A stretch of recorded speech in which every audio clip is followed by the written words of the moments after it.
Bismillahirrahmanirrahim. Assalamualaikum warahmatullahi wabarakatuh. Perkenalkan, nama saya Nida Nurhidayati dari Prodi KPI semester 5 dengan NIM 2019-31006. Saya di sini akan menjelaskan sedikit mengenai sejarah retorika pada abad Yunani. Nah, video ini dibuat untuk memenuhi tugas UTS pada mata kuliah Retorika Dakwah. Langsung saja, jadi retorika itu pertama kali diperkenalkan oleh orang-orang dari Syracuse, yaitu sebuah koloni yang berada di Yunani, tepatnya di Sisilia. Pada saat itu, koloni tersebut diperintah oleh para tiran yang mereka itu senang mengambil hak tanah milik rakyat, dan hingga pada akhirnya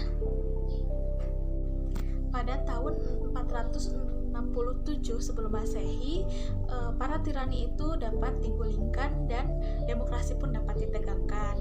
Kemudian pemerintah pun berinisiatif untuk mengembalikan tanah-tanah milik rakyat tersebut. Tetapi hal itu tidaklah mudah. Mereka harus bisa berbicara dengan hakim di pengadilan untuk mengklaim properti tanah milik mereka. Namun, sayangnya pada saat itu belum ada seorang pengacara, lalu belum ada bukti tertulis kepemilikan tanah, hingga pada akhirnya warga pun harus bisa meyakinkan hakim di pengadilan dengan berbicara sendiri. Dan banyak sekali warga yang tidak mendapatkan haknya karena mereka itu tidak pandai dalam berbicara. Kemudian muncul seorang ahli dari retorika, yaitu yang bernama Korex. Dia itu membantu warga untuk bisa mendapatkan haknya dengan menuliskan sebuah makalah yang berjudul Teknologon, yang artinya seni kata-kata, supaya mereka bisa lebih lancar lagi dalam berbicara kepada hakim di pengadilan. Pada tahun 427 sebelum Masehi, muncullah seorang ahli retorika lagi yang bernama Gorgias. Nah, beliau ini dikirimkan sebagai duta ke Athena, dan di sana beliau itu mengajarkan retorika dengan teknik impromptu atau berbicara tanpa persiapan. Nah, beliau juga mendirikan sekolah retorika di sana supaya rakyat Athena itu bisa mempelajari retorika. Bersama dengan Protagoras, Gorgias itu berpindah dari tempat satu ke tempat yang lainnya untuk mengajarkan retorika, hingga pada akhirnya mereka disebut sebagai kelompok Sopis.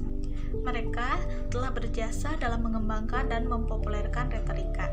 Kemudian Protagoras adalah salah satu dari ahli retorika Yunani yang mengatakan bahwa kemahiran berbicara itu bukanlah suatu kemenangan, namun kemahiran berbicara itu adalah salah satu dari keindahan berbahasa.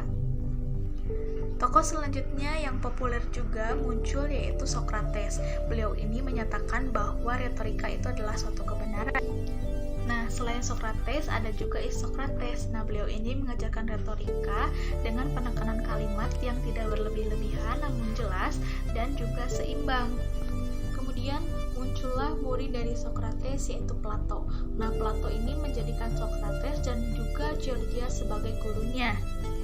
Nah, Plato itu berpendapat bahwa retorika itu adalah sebagai sarana dari pendidikan, lalu sarana untuk mencapai kedudukan dalam pemerintah dan untuk mempengaruhi rakyat.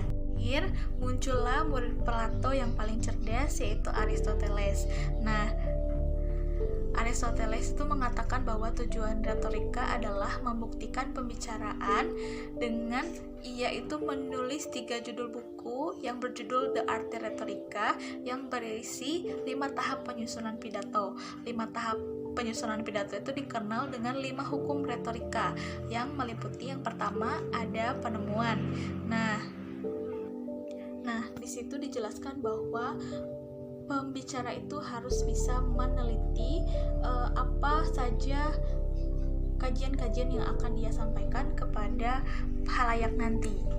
Yang kedua itu ada penyusunan. Nah, di sini pembicara itu harus bisa menyusun pidato atau mengorganisasikan pesan supaya pesan tersebut dapat didengar dan dapat sampai kepada para pendengar.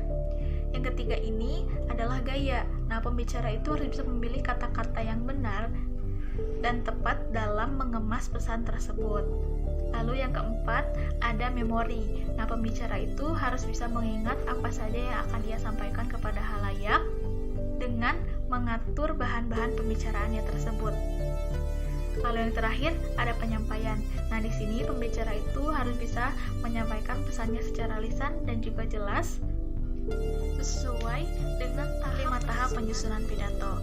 Mungkin itu saja yang dapat saya sampaikan. Mohon maaf apabila ada kesalahan. Wabillahi taufiq wal hidayah. Wassalamualaikum warahmatullahi wabarakatuh.